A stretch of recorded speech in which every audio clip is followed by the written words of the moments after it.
Bonjour à tous les amis, j'espère que vous allez bien. Donc on se retrouve dans une nouvelle vidéo, donc abonnez-vous, partagez, likez, commentez. Là j'ai plus de 1100 ou 1200 abonnés, je sais pas, quelque chose comme ça. C'est encore trop peu, mais merci à ceux qui suivent. Ça me fait vraiment très plaisir de vous aider dans vos parcours personnels de réadaptation pour reprendre confiance et conscience de vous-même. Donc aujourd'hui, on va parler et surtout voir quelques exercices spécifiques pour le dos. Et je vais vous amener certaines modalités qui changent tout. C'est-à-dire que si tu n'as pas les modalités, quand on parle de réadaptation, et que tu ne comprends pas ce que tu essayes de faire, tu ne peux pas avoir de résultats. On ne peut pas avoir de résultats si on ne sait même pas déjà, comme je vous ai dit plein de fois, l'étiologie fonctionnelle. C'est-à-dire que tant que je ne sais pas la cause, on sait que je ne vais pas réussir parce que je ne vais pas pouvoir adapter le protocole et du coup je ne vais pas avoir un tableau clinique détaillé qui va me donner les muscles à relâcher, les muscles à renforcer avec tout ce qui est inhibition motrice. D'accord. Donc je voulais vous parler aujourd'hui de certains cas que je vois régulièrement, d'accord, et de certaines réflexions que j'ai en consultation quand j'ai affaire à des gens avec des douleurs chroniques. D'accord. Je voulais vous parler du syndrome de la charnière thoracolombaire, d'accord. Donc, vous vous rappelez, vous avez votre lordose cervicale, votre syphose dorsale, votre lordose lombaire, votre angle du bassin, votre bassin. Donc, vous vous rappelez, là, je vous avais fait 2-3 cours d'anatomie générale. Donc, vous avez votre rachis, toutes les courbes du dos dépendent de l'angle du bassin, vous vous rappelez, et que suivant si le bassin est antéversé ou rétroversé, on ne va pas avoir les mêmes types de compensation. Il faut aller au-delà, bien sûr, de ce qui est visible et vous avez des flexums masqués. Et on va y venir. Donc, tout le monde se rappelle, les lordoses, c'est comme des suspensions. Elles sont censées, si tu veux, être relativement stables. De la même manière, le bassin, c'est le châssis, les hanches, c'est les suspensions. Et que ce qui va faire, si tu veux, ce transfert de force entre le haut et le bas du corps, on va vous rappeler que c'est la sacro-iliaque, le grand dorsal et la sangle abdominale. D'accord. Donc le psoas, c'est le seul muscle qui relie les jambes et le dos. Le grand dorsal, c'est le seul muscle qui relie la ceinture d'épaule et le bassin. Le grand dorsal, il se synchronise avec le fessier, il fait ce qu'on appelle les mouvements synchronisés. D'accord. Et donc quand il y a un fessier qui ne va pas ou un grand dorsal qui ne va pas, on est toujours sur des synergies, c'est les deux qui ne vont pas, et vous êtes sur un souci de transfert de force. Donc les syndromes de la charnière thoracolombaire, c'est souvent quand tu as un rachis lombaire qui est instable et une cage thoracique qui est rigide. Sachant que je vous ai déjà dit qu'un schéma type de compensation quand il y a un déséquilibre musculaire dans un bassin, c'est une pubalgie. Et que quand il y a une hanche qui est raide, la hanche opposée devient instable, le pubis devient instable, le pelvis donc devient instable, le rachis lombaire devient instable, et donc la cage thoracique devient raide pour stabiliser le bassin qui est instable, et le cou devient instable parce que la cage thoracique est raide et la mâchoire elle se serre. Et tu vois ce que je veux dire. Et donc vous êtes sur ce genre de compensation. Tu comprends. C'est ça, c'est que vous êtes sur un système où vous avez des hypermobilités en réponse à des rétractions à distance.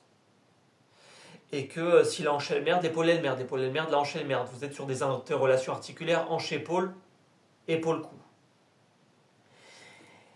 Et donc, au niveau des jonctions, vous avez votre lordose lombaire et vous avez votre syphose dorsale. D'accord. Et bien entre les deux, du coup, vous avez une jonction qui s'appelle la jonction thoracolombaire ou dorsolombaire, peu importe. Et en fait, c'est une zone de transmission de force. Et c'est une zone qui est relativement mobile. Et donc, elle est censée pouvoir encaisser pas mal de charges. Mais le souci, c'est que quand il y a un déséquilibre et une compensation et des compressions et articulaires et des pressions qui ne se répartissent pas bien en termes de répartition de charge et de transfert de force, d'accord, et ben elle va plus encaisser la charnière thoracolombaire. Et ça va pas forcément se voir en imagerie, ça va nous faire, si tu veux, une sorte de DIM, c'est-à-dire un dérangement intervertébral mineur. Et qu'un syndrome de la charnière thoracolombaire, ça va faire une irradiation type qu'on va voir en lombalgie. Je dirais plutôt verticale. D'accord. Et si c'était aussi simple, parce que c'est jamais simple, vous l'avez compris, vous avez aussi une sacroiliaque qui peut être instable, qui peut aussi irradier en lombalgie. Et là où je vais attirer votre attention, c'est pour ça que je vous fais cette intro, c'est que il arrive dans certains cas, et c'est le mien par exemple, c'est pour ça que vous savez que j'ai des douleurs chroniques depuis que j'ai 25 ans, là j'en ai 34, d'accord, même si je suis passé du SOM en quelques mois, cette dernière année je suis passé d'une taille en poids et en carrure, et ben c'est que tu as un syndrome de la charnière thoracolombaire avec une sacroiliaque instable. Et là, c'est beaucoup plus difficile. Parce que quand je vais faire mes ponts fessiers, qui est un exercice essentiel pour stabiliser ma sacroiliaque qui est instable, c'est indispensable, d'accord. Donc je vous ai dit, le pont fessier, c'est vraiment pour renforcer votre chaîne postérieure, ce qu'il y a derrière, sachant que quand vous êtes sur un gainage, vous devez toujours renforcer en 3 dimensions. Ventrale, devant, chaîne antérieure, chaîne postérieure, dorsale, etc. Et sur le côté, les gainages latéraux ou costal, c'est un gainage, je vous l'ai dit, qui est capital parce qu'il va corriger les déséquilibres musculaires asymétriques. Et c'était le sujet de la précédente vidéo. Et donc c'est difficile, si tu veux, de stabiliser une charnière thoracolombaire s'il y a une sacroiliaque instable. Tu comprends? Parce que comme j'ai un syndrome de la charnière thoracolombaire, je vous l'ai dit, c'est souvent sujet à une rigidité de la cage thoracique, à un enroulement thoracique, une respiration survie, une respiration apicale, et du coup il y a trop de pression dans le ventre. Et cette pression dans le ventre, elle va faire, si tu veux, que je vais, dans la plupart des cas, m'hyperlordoser. Et au-delà de ça, ce qui va être très très très compliqué, et c'est pour ça qu'il va falloir adapter, c'est pour ça que les essentiels les exercices que je vais vous montrer, ils sont essentiels, et ce n'est pas des exercices que vous retrouverez dans le standard de vos kinés, d'accord, c'est probablement même jamais le cas, d'accord. Alors que je vous rappelle qu'on est sur des chaînes. Ça veut dire que vous avez votre chaîne antérieure, vous avez votre chaîne postérieure, et je vous ai dit, vous avez un rapport défavorable. Ça veut dire que derrière, en gros, c'est les freins, devant, c'est les moteurs. Et je vous ai dit que les moteurs ne peuvent pas être plus puissants que les freins, que les agonistes ne peuvent pas être plus puissants que les antagonistes, parce que les antagonistes, c'est les muscles antigravitaires et ils programment le mouvement global du couple de force. D'accord? Et donc, en fait, ils n'assurent pas que la rétroaction. Et quand les agonistes se contractent, les antagonistes se relâchent. Et du coup, vous êtes sur une mémoire réflexe traumatique. Et c'est ça la douleur chronique, d'accord? C'est une hyperactivité au niveau de la boucle neuromusculaire. Il y a un souci de synchronisation au niveau de l'activation neuromusculaire, au niveau du motonneurone alpha qui est inhibé. Donc le muscle n'arrive pas le potentiel d'action, il est piégé, il n'arrive pas à se lancer. Et donc le muscle est en surtension.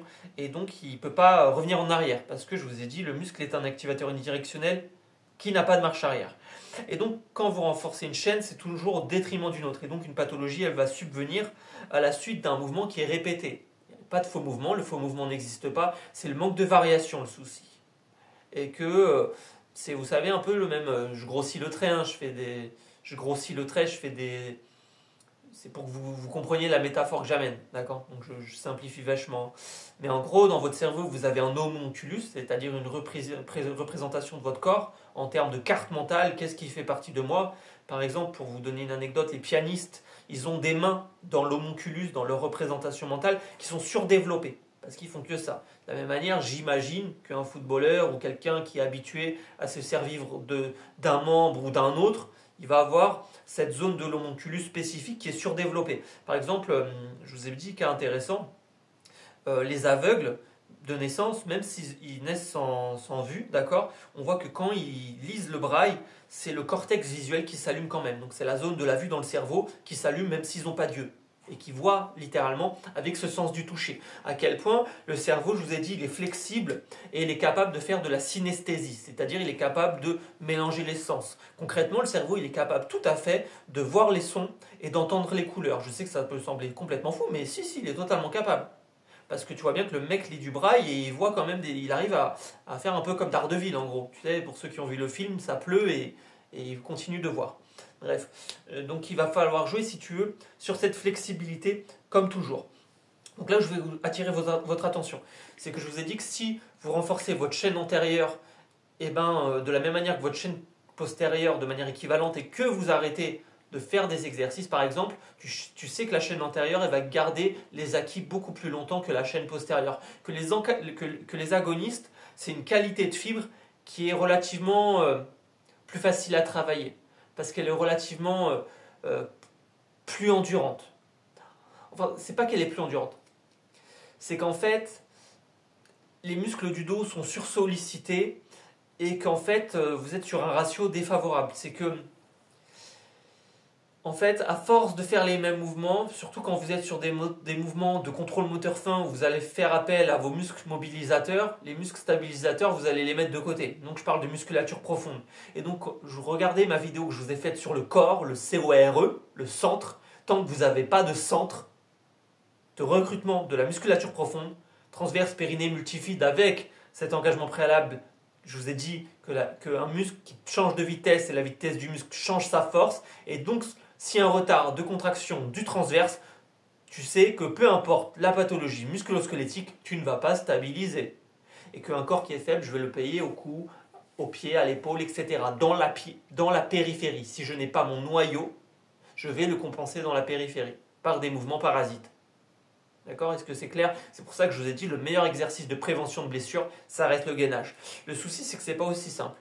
Le souci, c'est que, je vous ai dit, on est sur des chaînes. Et donc, si par exemple, vous avez une prédominance des quadriceps, tu sais qu'en fait, les quadriceps, ça veut dire qu'ils travaillent plus que les ischios. Donc, il y a un ratio qui n'est pas correct, qui n'est pas équilibré.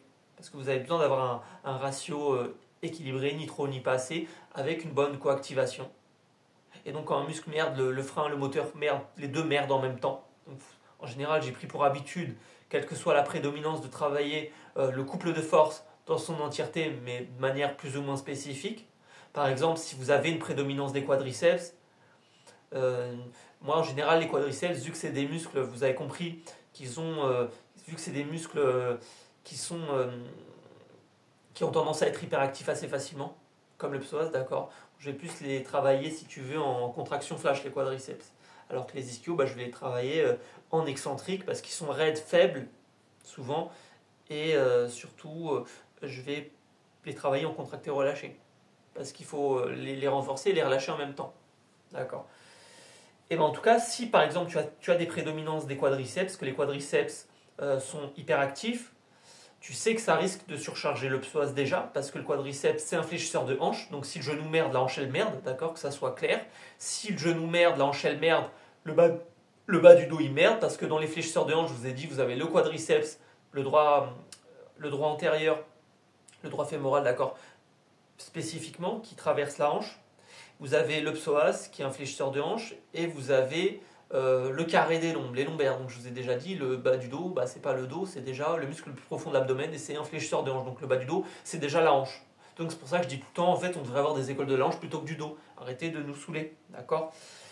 Et du coup, si tu as cette prédominance des quadriceps, ça va faire que le bassin, si les quadriceps devant travaillent trop, et bien du coup, ça va faire que le bassin va avoir tendance à s'antéverser.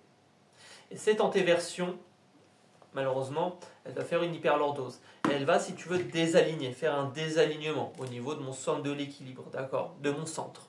Mon centre de gravité, justement, il va être trop en avant. Je vais avoir une hyperlordose lombaire, compensatoire, d'accord? Et cette hyperlordose lombaire, qu'est-ce qu'elle va faire? Elle va inhiber le fessier, c'est-à-dire que le fessier ne va plus s'activer. Et ça va aussi surcharger les ischios qui vont se ratatiner, mais en étant dans une stratégie de recrutement inefficace, et ça va hyperactiver les quadriceps donc, et les érecteurs du rachis. C'est-à-dire que des quadriceps qui sont hyperactifs, ça monte dans les dorsaux, ça monte dans les érecteurs du rachis. Et donc vous avez une lombalgie chronique qui peut s'installer avec le temps. C'est-à-dire qu'une lombalgie chronique peut être le résultat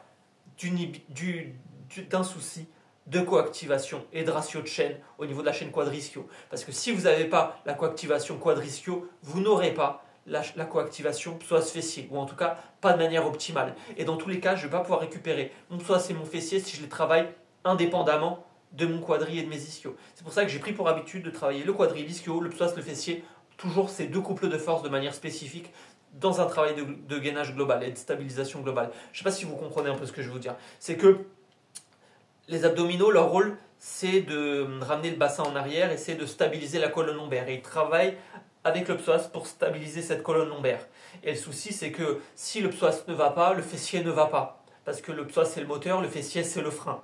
Il suffit que vous ayez un maillon qui ne va pas dans un corps humain pour que ça soit la catastrophe de la tête aux pieds. Et donc, tant qu'on ne fait pas d'étiologie, quel cas spécifique est le vôtre, vous ne trouverez pas de solution.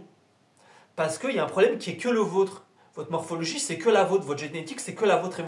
Et votre schéma compensatoire qui est global à la fin n'est que le vôtre. Donc, tu comprends ce que je veux dire? C'est qu'un fessier qui est faible, c'est une hanche qui va pas assez en arrière. Le cerveau, il sent que la hanche ne va plus assez en arrière. Et donc, on va avoir tendance à avoir une hyperlordose lombaire. Donc, un fessier qui est faible, c'est une jambe qui va pas assez en arrière et qui va pas aussi en flexion latérale. Et donc, un fessier qui est faible, c'est une surcharge des rotateurs de hanche. Je vous ai dit, piriforme, obturateur interne, externe, carré fémoral, jumeau supérieur, inférieur. Et je vais avoir tendance à avoir une hanche du coup qui va rentrer en rotation interne. Je vais surcharger les adducteurs. Je risque peut-être de perdre ce verrouillage pubien, c'est-à-dire cette synergie jambe-ventre. Donc, et vous voyez ce que je veux dire, vous vous retrouvez sur une cascade de potentiel de compensation alors qu'au départ c'est un problème. Et c'est ça une pathologie chronique en général. Une pathologie chronique en termes d'algie, je parle, c'est souvent un truc qui fait un truc, qui fait un truc, qui fait un truc, qui fait un truc, qui fait un truc. Et donc vous êtes sur un syndrome. Et un syndrome, je vous ai dit, c'est un ensemble de symptômes, d'accord? C'est pas un problème qui est de manière isolée. C'est souvent le résultat de plusieurs problèmes qui se compensent les uns des autres. Des compensations qui se mettent sur des compensations parce que vous vous mettez en position antalgique quand vous avez une douleur et du coup vous avez des soucis asymétriques par exemple qui se rajoutent dessus. Parce que vous avez cette putain de stratégie d'évitement de la douleur qui entrave l'apprentissage. Parce que la douleur, elle fait que mon cerveau n'arrive pas à faire de pont par l'expérience en termes de plasticité.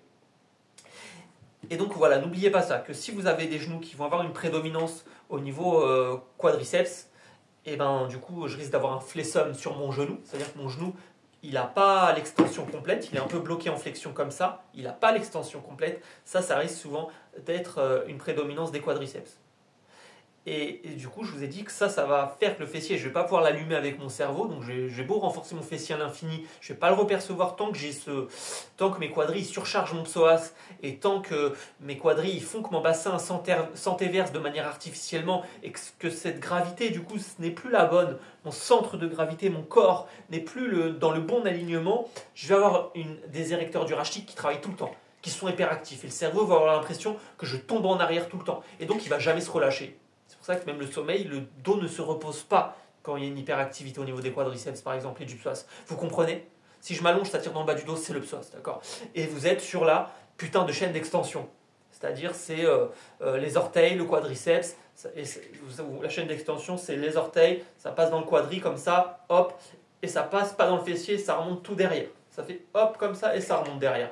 Du coup, ça va faire que je vais m'enrouler au niveau du thorax. Plus je m'enroule en haut, plus je me cambre en bas. Plus je me cambre en bas, plus je m'enroule en haut. Et entre les deux, on a quoi? La putain de charnière thoracolombaire. Vous comprenez? Donc il va falloir travailler en étau. Remettre des courbures physiologiques de manière naturelle. Et ce qui va faire ça, c'est le multifid qui stabilise, je vous ai dit, chacune de ces vertèbres, mais qui marche avec le transverse et le périnée. Et donc si vous n'avez pas cette coordination transverse-périnée, vous savez que c'est la fin de la planète Terre. Donc vous êtes sur un bloc hanche, pelvis, rachis, lombaire. Et donc à force de merder dans ce bloc, mon cerveau ne va plus réussir à désolidariser les blocs les uns des autres. Il va les embarquer en même temps. Ça veut dire qu'il va perdre sa capacité, si tu veux, à dissocier, c'est-à-dire à segmenter les membres. Ça c'est l'hanche gauche, ça c'est l'hanche droite, ça c'est le bas du dos, ça c'est le bras gauche, ça c'est le bras droit, etc. Ou la langue, etc. Je vous ai expliqué pas mal la dissociation jusqu'ici. D'accord? Mais là où ça va être traître, parce que vous comprenez que c'est trop facile sinon, c'est que vous avez des flessums qui peuvent être masqués. Donc ça, j'ai appris à les détecter à force. C'est que je vais regarder le genou, il a une extension complète, mais en fait, c'est visuellement masqué. C'est que même si le genou, l'indicateur clinique, il n'est pas là, qu'il y a l'extension complète, il n'est pas là, parce qu'il est masqué par une hyperlordose lombaire compensatoire. Donc il se peut que vous ayez un souci dans un genou, parce qu'il y a une prédominance des quadriceps, et du coup le genou, il devrait être comme ça, mais en vrai il est comme ça parce que ici je suis en hyperlordose lombaire. Et donc je vais rater ce souci de coactivation quadrischio. et cette prédominance qui antéverse mon bassin à l'infini. J'ai beau renforcer, tu vois, on voit que si ça stagne dans une réadaptation, c'est que c'est pas la bonne stratégie. D'accord. Je vous ai dit que si vous n'avez pas de résultat en 1 mois et demi, 2 mois, c'est que c'est pas la bonne stratégie. Bref, et c'est masqué par ça et aussi par une perte de flexion dorsale de cheville.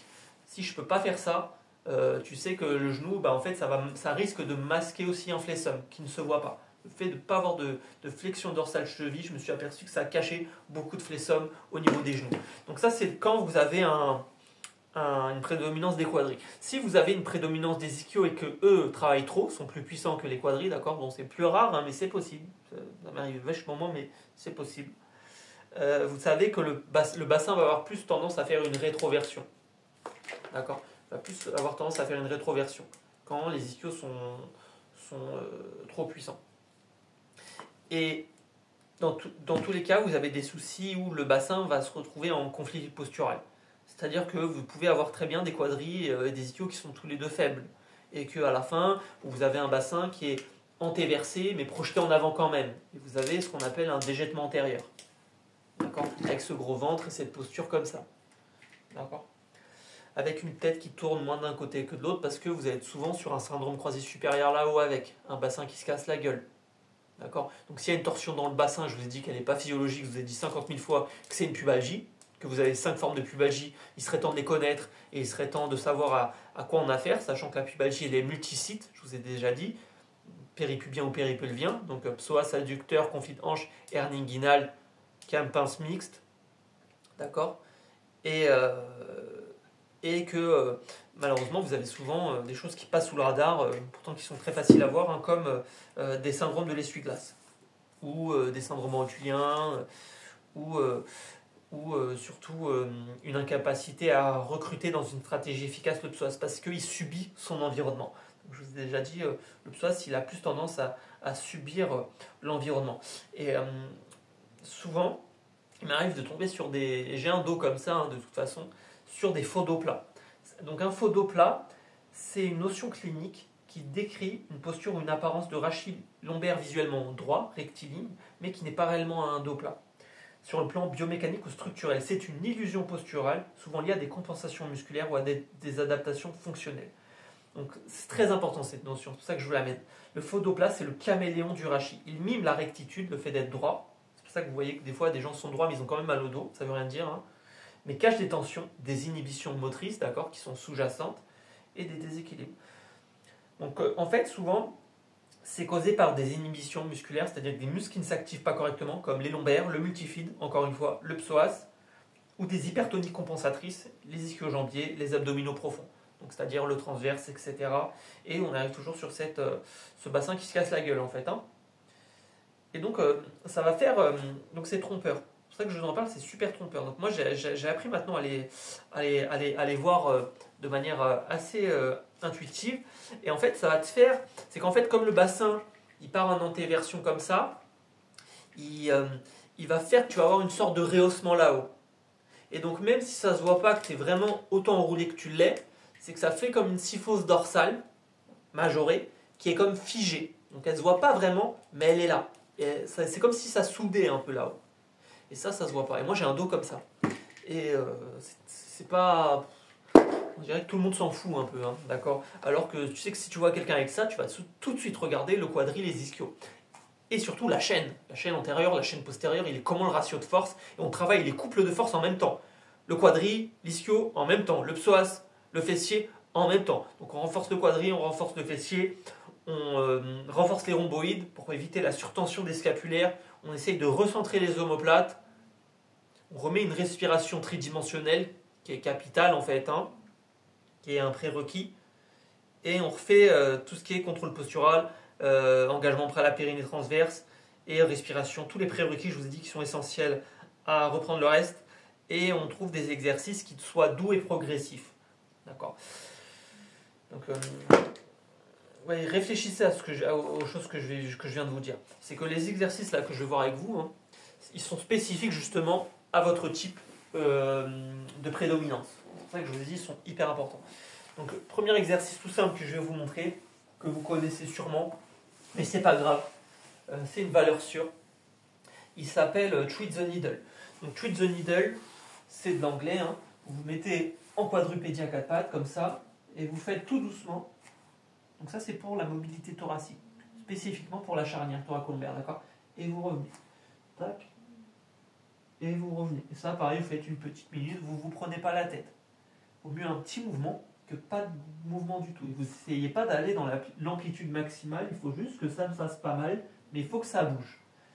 Et petit à petit, il faut réassurer le cerveau qui retourne vers le mouvement. Et vous contrôlez, vous faites des mouvements fluides, contrôlés surtout, tout simplement. D'accord? Donc c'est un basique qui est très intéressant. Vous pouvez l'associer avec l'exercice du open book que je vous ai montré dans la dernière vidéo, qui est très très bien aussi pour votre ouverture thoracique. Je vais vous montrer un autre type de gainage. Je vais vous le mimer, hein, parce que moi j'ai des soucis de dos, hein, donc là je ne le fais pas, c'est juste pour vous mimer. Vous vous allongez, donc tout le monde connaît le Superman, des kinés ou quoi. Bon, vous ne levez pas les jambes, sinon vous allez mettre une hyperextension lombaire de bâtard, c'est pour ça que ça fait mal au dos le Superman. Tant que votre fessier n'est pas activé, le Superman, vous ne le faites pas. C'est que le fessier va protéger votre colonne lombaire avec votre transverse et votre périnée. Donc il faut travailler le fessier avant de faire des gainages plus exigeants. C'est parce que votre fessier, il est censé protéger votre colonne lombaire en vrai et la stabiliser.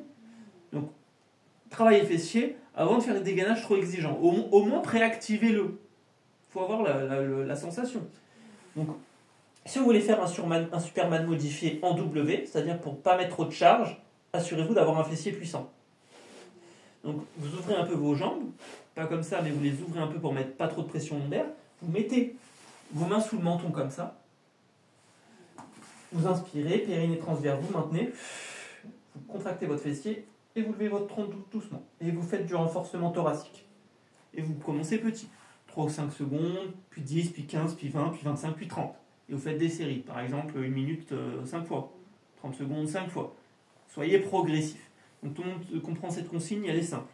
Vous ouvrez un peu les jambes, vous inspirez, vous soufflez, vous engagez le périnée transverse, vous maintenez, puis vous relevez le buste, vous contractez le fessier, vous gainez bien, et les mains, vous les mettez comme ça, sous le menton.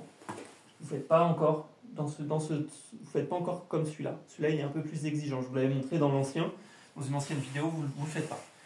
D'accord? Donc c'est clair. Donc maintenant, je vais vous montrer quelques ponts fessiers qui sont très intéressants. Donc le pont fessier, c'est un indispensable, mais c'est très dur d'y revenir parce que la charge lombaire, faut la supporter. Et surtout, le bassin, s'il est tordu, il va compenser. Vous comprenez, il va compenser. Donc si vous faites un pont fessier et que par exemple, vous voulez désengager les quadriceps qui sont hyperactifs et viser de manière spécifique le fessier et les ischios qui sont plus faibles que le quadri et que ça n'arrive pas dans les lombaires. Donc si vous avez une prédominance des quadris, prenez l'habitude de mettre vos talons, faites votre pont fessier sur les talons. D'accord? Je suis comme ça, j'inspire périnée transverse, je souffle et je lève.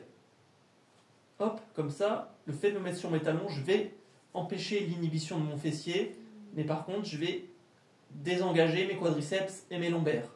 En tout cas, les aider à se désengager. Et en plus, le petit bonus que je vous rajoute, faites une légère rétroversion. Donc tout le monde se rappelle, antéversion, rétroversion. Donc si vous voulez viser le fessier et que vous avez une prédominance des quadriceps, pour les désengager et pas surcharger les lombaires, vous mettez vos mains vous mettez sur les talons comme ça et vous faites une légère rétroversion. Vous inspirez périnée transverse, puis seulement vous levez votre bassin et vous faites votre pont fessier. Je vous conseille même de ne pas lever beaucoup votre bassin. Faites des mini ponts. Quelques secondes, hop, et vous redescendez doucement. Et en fait, la rétroversion, elle va faire une protection au niveau de la sacro-iliaque. Elle va faire que je vais éviter de faire d'hyperextension. Elle va faire que c'est comme si ça va me verrouiller et que ça va éviter cette compensation. Donc c'est vraiment pour isoler un maximum vos fessiers, vos ischios, tout en protégeant vos lombaires. Talons, et ajouter une petite rétroversion. Tac, et je lève après. D'accord? Donc ça, c'est très intéressant. De la même manière, si par contre vous avez une prédominance sur les ischio-jambiers, que les ischio-jambiers sont plus puissants que vos quadriceps, là vous le faites sur les orteils. Et faites faire les orteils, je vais viser mes quadriceps. Et par contre, vous faites le contraire, plutôt une antéversion.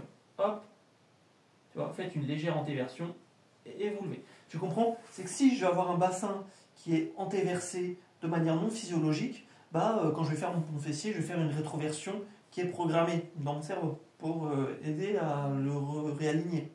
Alors que si j'ai un bassin qui est légèrement antéversé, de manière non physiologique, je vais faire une rétroversion pour l'aider à garder l'alignement. Vous comprenez ce que je veux dire un peu?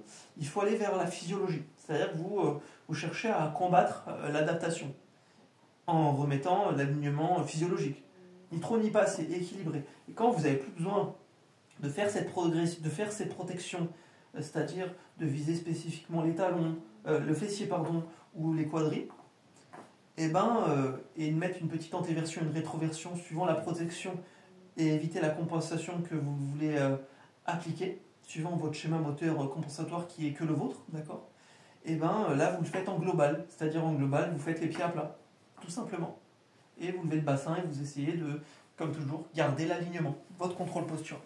D'accord? Donc je sais que c'est un peu compliqué, mais voilà, essayez de vous en rappeler. Et dernier petit conseil, quand vous faites votre pont fessier, vous pouvez bien sûr mettre un petit élastique à vos genoux pour éviter que les genoux rentrent vers l'intérieur. Donc si vous avez des genoux qui rentrent vers l'intérieur, ça ne va pas vous aider à isoler votre fessier. Et quand des genoux rentrent vers l'intérieur, je vous ai dit, c'est un valgus dynamique, vous avez souvent des pieds plats avec, un effondrement plantaire, une fausse jambe courte, et ça veut dire que l'ischio et le fessier est faible. D'accord? Voilà. Donc je vais vous montrer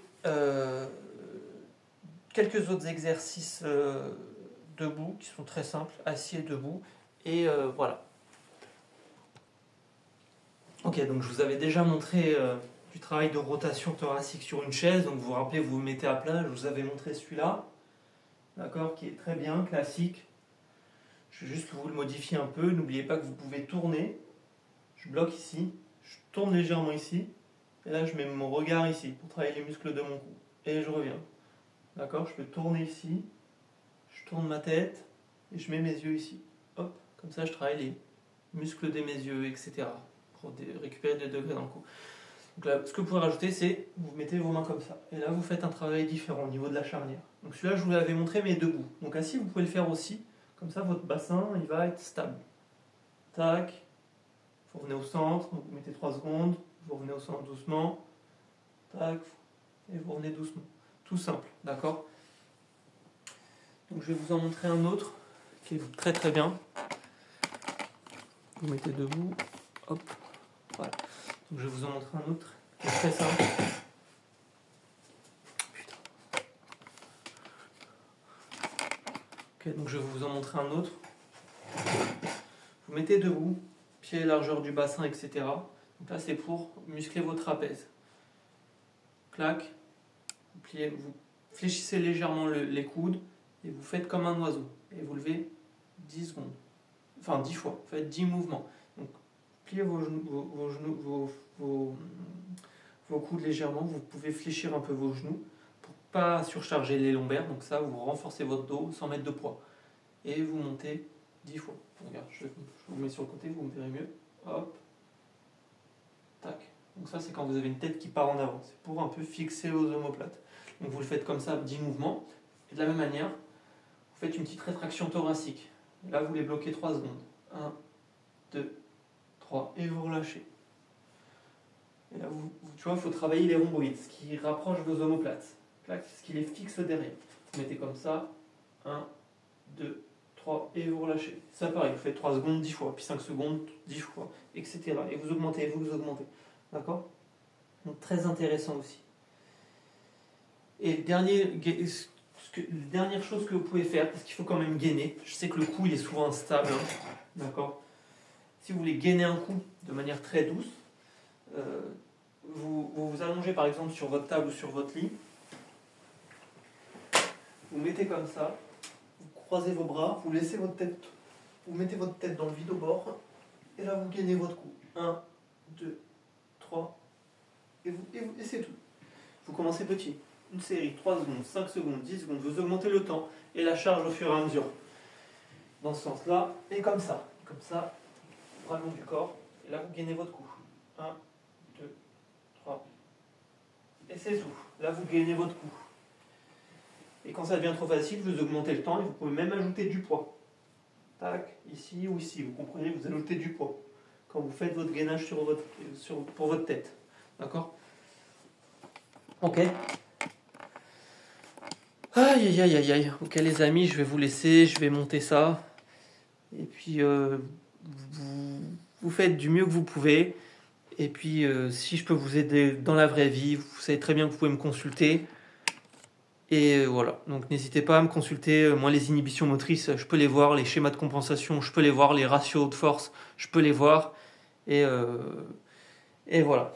Donc, je vais profiter que vous êtes avec moi, juste pour vous prévenir que je vais sûrement faire une prochaine vidéo qui sera sur une étiologie générale, d'accord, que vous compreniez un peu ce que c'est une étiologie et comment on devrait autonomiser quelqu'un, d'accord. Donc je vais vous montrer un exemple d'un mail, j'enlèverai le nom de la personne, n'importe, d'accord, et je vous expliquerai comment le compte rendu je le fais en termes de directives. Et en fait, j'ai fait un protocole qui est assez standard, qui est assez universel, pour reprendre au moins tous les prérequis. Donc c'est pas un protocole qui est trop spécifique, mais c'est vraiment un protocole qui est adapté pour les douloureux chroniques, parce qu'on sait que chez les douloureux chroniques, en général, les prérequis ne sont pas là. Tout le monde tremble en gainage, personne respire, que des respirations de survie, des épaules enroulées, des fessiers faibles, des ventres faibles, des genoux qui rentrent vers l'intérieur, des pieds plats qui s'écrasent, une jambe plus forte que l'autre, pas de sens de l'équilibre, une tête qui part en avant, un bassin tordu, une scoliose d'origine fonctionnelle ou une attitude scoliotique, une hanche plus haute que l'autre, mais en vrai elle est plus en avant, une bascule du bassin, on ne sait même pas s'il est physiologique ou pas, ça les intéresse pas, et une épaule plus haute que l'autre, mais c'est pareil, elle n'est pas plus haute, elle est plus en avant, une mâchoire qui se serre, un cou instable, et je vous ai dit, voilà, il faut faire attention à est-ce que la sacro-iliaque est instable ou pas, est-ce qu'il y a un syndrome charnière thoracolombaire ou pas, est-ce qu'il y a des diagnostics différentiels ou pas. Vous comprenez ce que je veux dire? Il faut être ultra spécifique parce que c'est beaucoup trop complexe pour laisser place à de l'approximation. Donc si vous voulez une expertise et une réflexion d'expert et pas de c'est dans la tête et fais ton bird dog à la con alors que ton transverse il a du retard et que tu sais même pas où il est et que tu sais même pas si t'es starter, périnée, transverse et c'est que tu segmentes même pas la hanche gauche, la hanche droite et que tu n'as même pas de conscience de lordose lombaire, sachant qu'il faut retrouver cette position neutre et que c'est ce qui fait défaut à ceux qui ont des lombalgies chroniques, c'est qu'ils ont plus de position neutre parce que le bassin se casse la gueule. Et le bassin, je vous ai dit, toutes les chaînes myofaciales et neurophysiologiques, elles montent, elles descendent, elles passent dans le bassin. Donc le genou va avoir une influence directe sur le bassin. Les épaules vont avoir une influence directe sur le bassin. Des épaules qui sont décentrées, avec des scapulas qui sont décollées, elles devraient être comme ça, fixées. Un souci de centrage au niveau des scapulas, tu sais que ça va faire que mon bassin, il va partir comme ça, et je vais merder. Donc il faut analyser la dynamique du bassin, mais comme toujours, vous êtes sur une dynamique pelvienne et une dynamique globale. Parce que, je vous ai dit, en fait, le bassin, toutes les courbes du dos dépendent de l'angle du bassin. Mais il va falloir l'aider dans son environnement. Donc avant d'être très local, parce qu'on ne peut pas travailler soit seul au vu de son environnement anatomique, malgré que c'est le muscle le plus important du corps humain, par sa capacité à être hyperactif et à se mettre en défense en cas de danger. Donc on est sur un muscle des émotions, donc on retourne sur les neurones miroirs, on retourne sur l'axe biopsychosocial, mais il ne faut pas oublier qu'on est sur un putain d'axe mécanique. Et qu'au bout d'un moment, c'est intégré ou c'est pas intégré. Donc on doit respecter les étapes de réadaptation. On mobilise, on active, on intègre, on relâche, on renforce, on réadapte. On crée de l'espace, on masse, on étire, on fait de l'antalgie, et on profite de l'antalgie pour associer un mouvement et différencier le stimulus de douleur d'un mouvement que je fais, pour que le cerveau n'associe pas mouvement et douleur à l'infini. D'accord ?